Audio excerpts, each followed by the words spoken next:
بسم اللہ الرحمن الرحیم۔ پیارے بچوں، سبق کے دوران جو کتابیں آپ کے پاس ہونی چاہیے ان میں سب سے پہلے اردو کی کتاب آپ کے پاس ہونی چاہیے، اس کے ساتھ اردو کی ورک بک یعنی عملی کتاب، اور کسی مشق میں مدد کے لیے آپ کے پاس ریسورس پیک، اور چھٹیوں کے کام کے لیے سمر پیک بھی آپ کے پاس ہونا چاہیے۔ پیارے بچوں، آج ہمارا سبق نمبر 2 یعنی نعت کا دوسرا لیکچر ہے، جس میں آج ہم کیا پڑھیں گے؟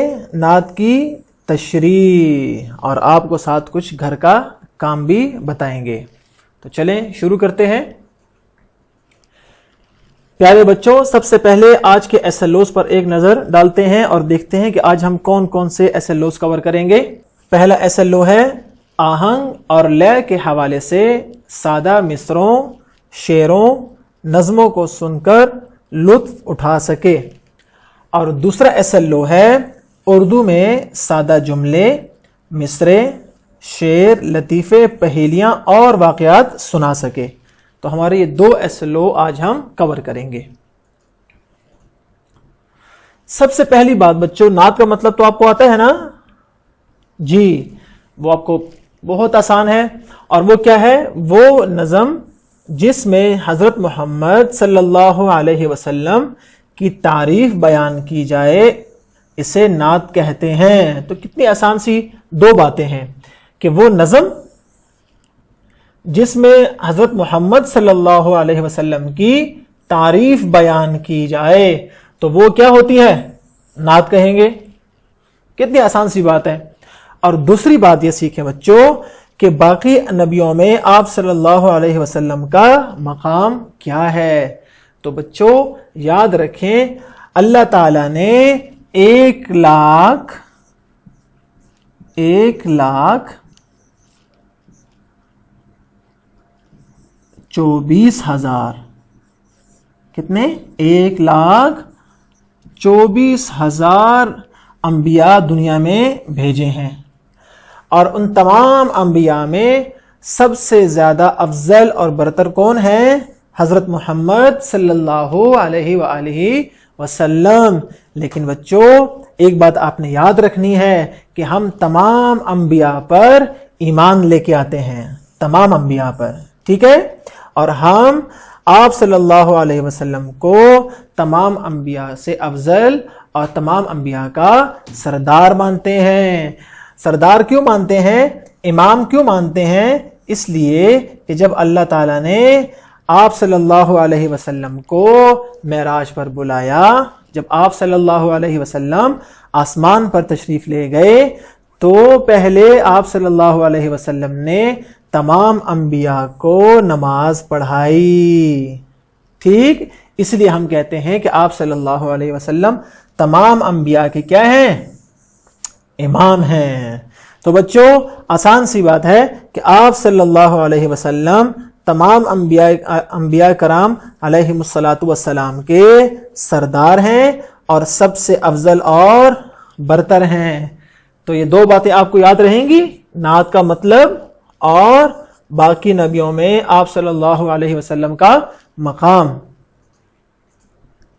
اب چلتے ہیں نعت کی طرف۔ تو بچوں اپنی کتاب کا صفحہ نمبر 6 کھولیں جلدی سے، اپنی کتاب کا صفحہ نمبر 6، یہاں پر نعت لکھی ہوئی ہے، نظر آ رہی ہے آپ کو؟ سب سے اوپر نعت، سبق نمبر 2 وہ نعت ہے۔ نعت پڑھنے سے پہلے یہ دیکھیں کہ کیا لکھا ہوا ہے، اس کو ہم پڑھ لیتے ہیں، اس کی ریڈنگ کر لیتے ہیں۔ کیا لکھا ہوا ہے؟ ہمارے پیارے نبی صلی اللہ علیہ وسلم کو اللہ پاک نے بہت سے معجزات عطا فرمائے، جن میں سے ایک واقعہ معراج ہے، جس کی طرف میں نے اشارہ بھی کیا بچوں۔ جب اللہ تعالیٰ نے آپ صلی اللہ علیہ وسلم کو حضرت جبرائیل علیہ السلام کے ہمراہ آسمان کی سیر کروائی، تو بچوں پہلا کام آپ نے یہ کرنا ہے کہ اپنے امی ابو یا ٹیچر کو کہنا ہے کہ آپ کو واقعہ معراج سنائے، اور آپ نے یہ واقعہ معراج اپنے امی ابو اور اپنے ٹیچر سے ضرور سننا ہے۔ سنیں گے نا؟ شاباش، بہت اچھا واقعہ ہے اور بہت مزے کا واقعہ ہے۔ تو چلیں نعت کو شروع کرتے ہیں، اور آپ بچوں آپ میرے ساتھ نعت کے اشعار مل کر پڑھیں گے، اور جہاں جہاں میں پڑھوں گا آپ نے وہاں پر انگلی بھی رکھنی ہے، اور آپ نے میرے ساتھ مل کر بھی یہ پڑھنا ہے۔ تو چلیں شروع کرتے ہیں نعت اور اس کی تشریح۔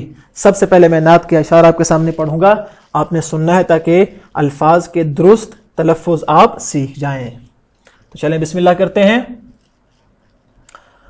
14 صدیاں گزری آیا اللہ کا ایک پیارا بندہ، پاک اور سادہ، نیک اور سچا، پیار سے اس نے سب کو بلایا، حکم اللہ کا ان کو سنایا، دین اسلام کا یوں پھیلایا، وہ تھا محمد حق کا پیمبر، نبیوں میں وہ سب سے بڑھ کر، دونوں جہاں کو فخر ہے اس پر اتارا حق نے قرآن، اس کا کلمہ میرا ایمان، میری ہر شے اس پر قربان۔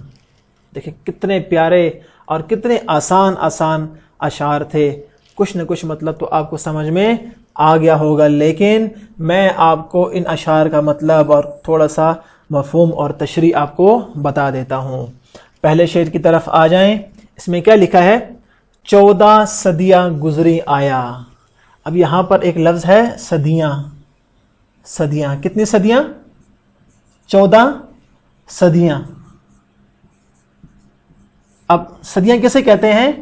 صدی کہتے ہیں 100 سال کو۔ صدی کسے کہتے ہیں؟ 100 سال کو۔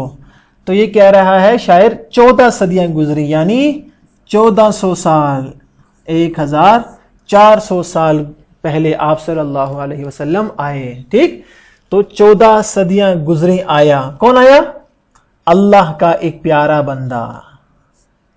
آپ صلی اللہ علیہ وسلم اللہ کے سب سے پیارے بندے تھے اور سب سے محبوب بندے تھے۔ ٹھیک ہے، اور آگے آپ صلی اللہ علیہ وسلم کی تعریف بیان کی، پاک اور سادہ، نیک اور سچا۔ آپ صلی اللہ علیہ وسلم کو پاک کہا، ہر قسم کی برائی سے پاک، اور سادہ، پھر کیا کہا؟ نیک، اور پھر سچا۔ دیکھیں آپ صلی اللہ علیہ وسلم کی کتنی پیاری پیاری خوبیاں شاعر نے بیان کی۔ اور آگے اگلے بند کی طرف چلتے ہیں۔ پیار سے اس نے سب کو بلایا۔ آپ صلی اللہ علیہ وسلم نے جب کفار کو اسلام کی دعوت دی تو سختی کی نہیں، بلکہ پیار سے اس نے سب کو بلایا، اور سب کو بلا کر کیا کہا؟ حکم اللہ کا ان کو سنایا۔ اللہ کی توحید، اسلام کے پیارے پیارے احکام، اور نماز اور روزہ اور حج اور تلاوت، یہ سب چیزیں ان کو اللہ کی طرف سے سنائیں، اور دین اسلام کا یوں پھیلایا۔ آپ صلی اللہ علیہ وسلم نے پیار سے سب کو دین کی طرف بلایا اور کسی پر سختی نہیں کی، پیار سے۔ اگلے بند کی طرف چلتے ہیں۔ وہ تھا محمد صلی اللہ علیہ وسلم، وہ تھا محمد حق کا پیمبر، وہ تھا محمد حق کا پیمبر۔ پیمبر کا معنی کیا ہے پیارے بچوں؟ پیمبر کا معنی ہے پیغام پہنچانے والا، پیغام پہنچانے والا، پیمبر۔ یہ اصل میں کیا تھا؟ پیغمبر، پیغمبر، پیغمبر، ٹھیک ہے، پیغمبر۔ یہاں پر کیا لکھا ہے؟ پیمبر۔ وہ تھا محمد حق کا پیمبر، یعنی آپ صلی اللہ علیہ وسلم حق کا پیغام لے کے آنے والے تھے۔ اور اگلی تعریف، نبیوں میں وہ سب سے بڑھ کر، کہ آپ صلی اللہ علیہ وسلم تمام انبیاء سے کیا ہیں؟ افضل ہیں اور بڑھ کر ہیں، اور دونوں جہاں کو فخر ہے اس پر، یہ زمین اور یہ آسمان، اور اس میں جتنی بھی چیزیں موجود ہیں سب کو کس پہ فخر ہے؟ آپ صلی اللہ علیہ وآلہ وسلم پر۔ اور آگے کہا اس پر اتارا حق نے قرآن۔ حق سے مراد کیا ہے؟ اللہ تعالیٰ، کہ اللہ تعالیٰ نے ان پر قرآن نازل کیا تو حق اللہ تعالیٰ، اور کتاب کون سی عطا کی؟ قرآن، جو کہ ہم پڑھتے ہیں. آپ بھی پڑھتے ہیں نا بچوں؟ شاباش. اس پر اتارا حق نے قرآن، اس کا کلمہ میرا ایمان، کہ ہم لا الہ الا اللہ، آگے کیا بولتے ہیں؟ محمد الرسول اللہ. تو یہ کلمہ کیا ہے؟ میرا ایمان ہے، اور اس کے بغیر ایمان مکمل نہیں ہوتا. اور آخر میں شاعر نے بڑی اچھی بات کی، میری ہر شے اس پر قربان. شے کہتے ہیں چیز، کسے کہتے ہیں؟ چیز. میری ہر چیز، میرا مال، میرا پیسہ، میرا گھر، میری جان، میرا سب کچھ کس پر قربان ہے؟ حضرت محمد صلی اللہ علیہ وآلہ وسلم کو، اور ان پر ہمارا سب کچھ کیا ہے؟ قربان ہے. تو بچوں یہ دیکھیں، ہم نے نعت اور اس کی تشریح اور اس کے مشکل الفاظ آپ کے سامنے پڑھ لیے. امید ہے کہ آپ کو سمجھ میں آ چکی ہوگی. اب بچوں نعت میں کچھ مشکل الفاظ کے معنی وہ ہم پڑھ لیتے ہیں. سب سے پہلا لفظ ہے سچا. سچا کسے کہتے ہیں؟ صادق، یعنی سچ بولنے والا. دوسرا لفظ ہے فخر. فخر کسے کہتے ہیں؟ ناز کرنا کسی پر. اور تیسرا لفظ ہے حق. حق کا معنی کیا ہے؟ سچ. شاباش. اور چوتھا لفظ ہے قربان. قربان کا مطلب ہے فدا، یعنی ہمارا سب کچھ جناب رسول اللہ پر فدا ہے اور قربان ہے. ٹھیک ہے نا؟ انشاءاللہ آگے چلیں. ابھی تو پیارے بچوں اب کچھ آپ کو گھر کا کام بھی دیتے ہیں تاکہ آپ گھر میں مصروف رہیں اور آپ کو کچھ اور اچھی اچھی باتیں سیکھنے کو ملیں. تو آپ اپنی ورک بک کے صفحہ نمبر 6 پر آ جائیں. ورک بک کے صفحہ نمبر 6 پر آ جائیں. پہلے سوال دیکھیں کیا لکھا ہوا ہے.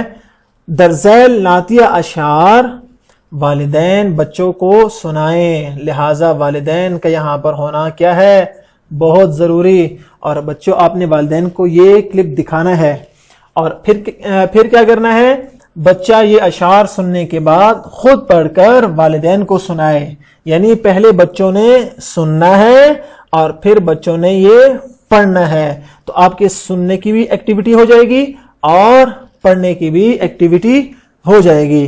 اور اگر آپ کوشش کریں تو آپ ان کو یاد بھی کر سکتے ہیں. بہت اچھے شعر ہیں اور آپ ان کو اسمبلی میں بھی اسکول میں پڑھ سکتے ہیں. دوسرا گھر کا کام وہ کیا ہے بچوں؟ وہ بھی سننا ہے اور لکھنا ہے. تو آپ اپنی ورک بک کا صفحہ نمبر 7 کھول لیں اور سوال نمبر 3 کی طرف آ جائیں. ذرا یہاں پر کیا لکھا ہوا ہے کہ والدین، اب دیکھیں یہاں پر پھر والدین کی بات ہو رہی ہے. تو والدین کو دوبارہ میں کہہ رہا ہوں کہ والدین اپنی ذمہ داری کا مظاہرہ کرتے ہوئے یہ گھر کے کام بچوں سے ضرور کروائیں. سوال نمبر 3 کیا ہے؟ والدین نظم میں موجود خاص الفاظ بول کر ان کی املا تحریر کروائیں. تو یہاں پر دیکھیں لکھنے کا کام بھی ہو جائے گا اور بچہ سنتے ہوئے ان الفاظ کی املا تحریر کرے. تو والدین اپنی نعت کھولیں گے اور نعت میں سے کچھ الفاظ، کچھ خاص الفاظ وہ بچوں کے سامنے رکھیں گے اور بچے یہاں پر یہ وہ الفاظ لکھ لیں گے. تو یہ کتنے مزے کا کام ہو جائے گا. تو آپ نے یہ گھر کا کام بھی ضرور کرنا ہے. تو بچوں یہ تھا آج کا سبق. امید ہے کہ آپ کو سمجھ میں آ گئی ہوگی. آپ نے نعت بھی پڑھی، نعت کی تشریح بھی سنی اور مشکل الفاظ کے معنی بھی سیکھے، اور ہم نے سننا، بولنا اور لکھنے کا آپ کو ہوم ورک بھی دیا. انشاءاللہ اگلے سبق میں پھر ملاقات ہوگی. اللہ حافظ.